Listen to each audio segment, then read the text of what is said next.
Hi hello friends, welcome back to Akshayamma Samayal. இன்றைக்கி இந்த வீடியோவில் நம்ம எல்லாரோட மோஸ்ட் ஃபேவரட் தயிர் சாதமும் பொட்டேட்டோ ரோஸ்ட்டும் எப்படி செய்கிறது அப்படின்றத டீட்டெயிலாக இந்த வீடியோவில் போய் பார்க்கலாம் வாங்க.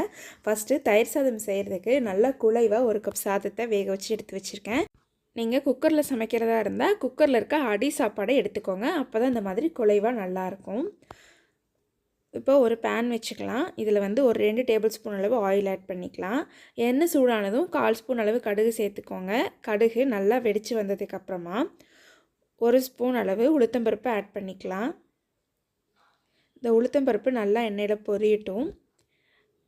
இது கூட பார்த்திங்கன்னா ஒரு துண்டு இஞ்சியை இந்த மாதிரி சீவி வச்சுருக்கேன், அதை ஆட் பண்ணிக்கலாம். கூடவே ஒரு கை அளவு சின்ன வெங்காயம் பொடியாக கட் பண்ணி வச்சுருக்கேன். இது கூட காரத்துக்கு வந்து 2 வரமிளகாய் ஆட் பண்ணிக்கலாம். இதை வந்து இப்போ நல்லா வதக்கி விட்டுக்கலாம். எண்ணெயில் ஒரு நிமிஷம் போல் வெங்காயத்தோட பச்சை வாசனை எல்லாம் போகிற அளவு வதக்கிட்டு இது கூட கொஞ்சமாக கருவேப்பிலை ஆட் பண்ணிக்கோங்க. கூடவே வாஷ் பண்ணி வச்சுருக்க கொத்தமல்லி தலையும் இப்போ பாதி அளவு சேர்த்துக்கோங்க. இதையும் இப்போ நல்லா கலந்து விட்டுடலாம். கருவேப்பிலை கொத்தமல்லி வெங்காயம் வதங்கினதுக்கப்புறம் போட்டிங்கன்னா தான் தயிர் சாதத்தில் அதோட ஃப்ளேவர் ரொம்ப நல்லா இறங்கும். இப்போ வந்து நம்ம ஆல்ரெடி ரெடி பண்ணி வச்சுருக்க சாதத்தை இதில் ஆட் பண்ணிக்கலாம். நீங்கள் வந்து இதில் சாதம் ஆட் பண்ணும்போது கட்டி கட்டியாக இருக்க மாதிரி தான் இருக்கும், குழைவாக வேக வச்சுருக்கனால. தயிர் ஊற்றி மிக்ஸ் பண்ண உடனே அது சரியாக போயிடும். இதில் வந்து 1/2 கப் அளவு பால் சேர்த்துருக்கேன். கூடவே வந்து அதே கப்பில் 1 கப் அளவு தயிர் சேர்த்துக்கலாம். இது கூட இந்த ரெசிபிக்கு தேவையான அளவு சால்ட் ஆட் பண்ணிக்கலாம். இப்போ இதை நல்லா மிக்ஸ் பண்ணி விட்டுக்கலாம். நல்லா குழைய வேக வச்சுருக்கனால இந்த தயிர் சாதம் சாப்பிட அவ்வளோ டேஸ்ட்டாக இருக்கும். ரொம்ப நம்ம மெல்ல வேண்டியதாக இருக்காது, வாயில் வச்சு அப்படியே முழுங்குற மாதிரி அவ்வளோ ஒரு க்ரீமியாக ரொம்ப டேஸ்ட் நல்லாயிருக்கும். இப்போ வந்து நம்மளோட தயிர் சாதம் ரெடி ஆயிடுச்சு. மேலே கார்னிஷிங்காக கொஞ்சமாக கொத்தமல்லி ஆட் பண்ணிக்கலாம். நீங்கள் இந்த சாதம் லஞ்ச் பாக்ஸுக்கு கட்டி கொடுக்குறதா இருந்தாலோ இல்லை கொஞ்சம் நேரம் பொறுத்து தான் சாப்பிடுவீங்க அப்படின்னாலும் நான் வந்து 1/2 கப் அளவு பால் ஆட் பண்ணியிருந்தேன். நீங்கள் அதை 1 கப்பாக சேர்த்துக்கோங்க. ஏன்னா நேரம் ஆக ஆக தயிர் வந்து ட்ரை ஆயிரும். நெக்ஸ்ட்டு உருளைக்கிழங்கு ரோஸ்ட் எப்படி பண்ணுறதுன்னு பார்க்கலாம். உருளைக்கிழங்கு ரோஸ்ட் பண்ணுறதுக்கு நான் ஒரு பாத்திரத்தில் தண்ணி வச்சுருக்கேன். அது நல்லா கொதித்ததும் பொட்டேட்டோ வந்து இந்த மாதிரி ஸ்லைஸ் பண்ணி எடுத்துக்கோங்க. அதை ஃபுல்லாக இப்போ இதில் சேர்த்துடலாம். இந்த தண்ணியில் வந்து நம்ம ஆட் பண்ணியிருக்க உருளைக்கிழங்கு ஆறப்பதான் வேகணும். இதில் வந்து 1 ஸ்பூன் அளவு உப்பு சேர்த்துக்கோங்க. இது லைட்டாக பாயில் ஸ்டார்ட் ஆகும்போது நம்ம இந்த உருளைக்கிழங்கு எல்லாத்தையும் எடுத்து ஒரு பிளேட்டுக்கு மாற்றிடலாம். இதில் வந்து ஆஃப் குக் ஆனால் போதும். நம்ம ரோஸ்ட் தான் பண்ண போகிறோம், அதில் வந்து நல்லா வெந்து வந்துடும். இப்போ ஒரு கொதி வந்த உடனே நான் எல்லாத்தையுமே எடுத்துட்டேன். இப்போ ஒரு பிளேட்டுக்கு எல்லாம் மாற்றியாச்சு. இப்போ ஒரு பவுல் எடுத்துக்கோங்க. இதில் வந்து நம்ம ஆஃப் குக் பண்ணி வச்ச உருளைக்கிழங்கு எல்லாத்தையும் சேர்த்துக்கலாம். கூட வந்து 1/2 ஸ்பூன் அளவு மஞ்சள் தூள், காரத்துக்கு 1 ஸ்பூன் அளவு மிளகாய் தூள் ஆட் பண்ணிக்கலாம். உங்களுக்கு எக்ஸஸாக வேணால் இன்னும் கொஞ்சம் ஆட் பண்ணிக்கோங்க. இது கூட ஒரு 1/4 ஸ்பூன் அளவு இஞ்சி பூண்டு பேஸ்ட்டு சேர்த்துட்டு 2 டேபிள் ஸ்பூன் அளவு அரிசி மாவை ஆட் பண்ணிக்கலாம். இப்போ இது எல்லாத்தையுமே ரஃப்பாக ஒரு தடவை கலந்து விட்டுக்கோங்க. இதிலே வந்து லைட்டாக தண்ணி இருக்கும், அந்த தண்ணியோடு சேர்த்து நல்லா கலந்து விட்டதுக்கப்புறமா இதில் வந்து ஒரு டேபிள் ஸ்பூன் அளவுக்கு ஆயில் ஆட் பண்ணிக்கலாம். இந்த எண்ணெய் சேர்ந்து மிக்ஸ் பண்ணும்போது இன்னுமே நல்லா மசாலா எல்லா இடத்துலையுமே பிடிக்கும்.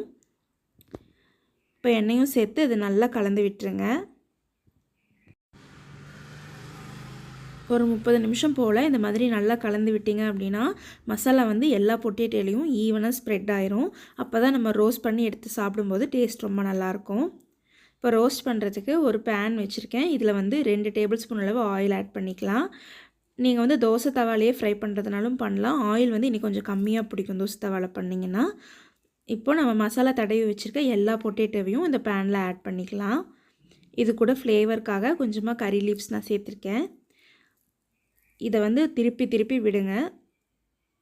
இது ஃபுல்லாக ரெடி ஆகிறதுக்கு ஒரு 3 மினிட்ஸ் ஆகும். ஃப்ரண்ட் அண்ட் பேக் 2 சைடுமே திருப்பி திருப்பி போட்டு நல்லா மொறுமொறுன்னு குக் ஆகிற வரையும் வச்சுருங்க.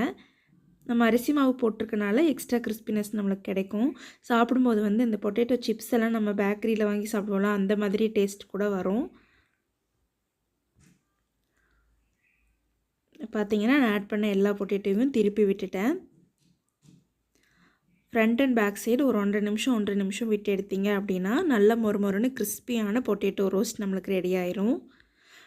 தயிர் சாதம் அப்படின்னாலே பொட்டேட்டோ தான் அடுத்த வார்த்தை வாயில் வரவே எல்லாருக்கும். ஏன்னா காம்போவை வந்து பிரிக்க முடியாமல் ஆயிடுச்சு. தயிர் சாதம் அப்படின்னாலே ஒன்றா பொட்டேட்டோ பொரியல் வேணும், இல்லைனா பொடிமாஸ் வேணும், இல்லைனா இந்த மாதிரி ரோஸ்ட் வேணும்னு தான் நம்ம ஆளுங்க கேட்பாங்க. அப்படியே நல்லா வாய்க்கு ருசியாக சாப்பிட்ணும் அப்படின்னு நினைக்கிறவங்களுக்கு இந்த மாதிரி ஒரு லஞ்ச் காம்போ செஞ்சு கொடுங்க. ரொம்பவே டேஸ்டியாகவும் இருக்கும், ஹெல்த்தியாகவும் இருக்கும். லஞ்ச் பாக்ஸ் எல்லாம் குழந்தைங்க நம்ம என்ன தான் செஞ்சு கொடுத்தாலும் ரிட்டன் கொண்டு வரவங்க நிறைய பேர் இருக்காங்க. அப்படி இருக்கவங்களுக்கு இந்த மாதிரி ஒரு ரெசிபி செஞ்சு கொடுத்தீங்கன்னா டிஃபன் பாக்ஸும் காலியாக வரும். இப்போ பார்த்தீங்கன்னா பொட்டேட்டோ ரெடி ஆயிடுச்சு. இது எல்லாமே நம்ம ஆயிலிருந்து எடுத்துக்கலாம். நல்லா ஆயில் ஃபுல்லாக ட்ரை பண்ணி எடுத்துக்கோங்க. நம்ம இந்த உருளைக்கிழங்குல பார்த்திங்கன்னா வேக வைக்கும்போது தான் உப்பு சேர்த்தோம். அதுவும் வந்து பாதியிலே வடித்து எடுத்துட்டோம். ஸோ உப்பு வந்து கொஞ்சம் கம்மியாக தான் இருக்கும் அதில். ஃபைனலாக நீங்கள் எல்லாமே ப்ரிப்பேர் பண்ணி முடிச்சதுக்கப்புறமா ஒரு பிஞ்ச் ஆஃப் சால்ட் உங்கள் கையில் எடுத்து ஸ்ப்ரெட் பண்ணி நல்லா குலுக்கி இந்த மாதிரி கலந்து விட்டுக்கோங்க. நம்ம ஸ்பெசிஃபிக்காக தயிர் சாதத்துக்குன்னு ஒரு சைட் டிஷ் செஞ்சோம் அப்படின்னா அதில் வந்து உப்பு கொஞ்சம் தூக்கலாக இருந்தால் தான் நல்லாயிருக்கும். இந்த மாதிரி ஃபைனல் ஸ்டேஜில் நீங்கள் உப்பு ஆட் பண்ணி மிக்ஸ் பண்ணும்போது இதில் வந்து உப்பு கொஞ்சம் ஜாஸ்தியாக இருக்க மாதிரி தெரியும். பட் ஆனால் காம்போவாக சாப்பிடும்போது ரொம்பவே நல்லாயிருக்கும். ரொம்ப கிறிஸ்பியாக டேஸ்டியாக இருக்கும். இன்றைக்கி இந்த வீடியோவில் பார்த்த 2 ரெசிபியுமே உங்களுக்கு யூஸ்ஃபுல்லாக இருந்திருக்கும்னு நான் நம்புகிறேன். இந்த வீடியோ உங்களுக்கு பிடிச்சிருந்தது அப்படின்னா லைக் பண்ணுங்கள், ஷேர் பண்ணுங்கள், கமெண்ட் பண்ணுங்கள். நம்ம சேனலை இன்னும் சப்ஸ்கிரைப் பண்ணாதவங்க மறக்காமல் சப்ஸ்கிரைப் பண்ணிக்கோங்க. தேங்க்யூ.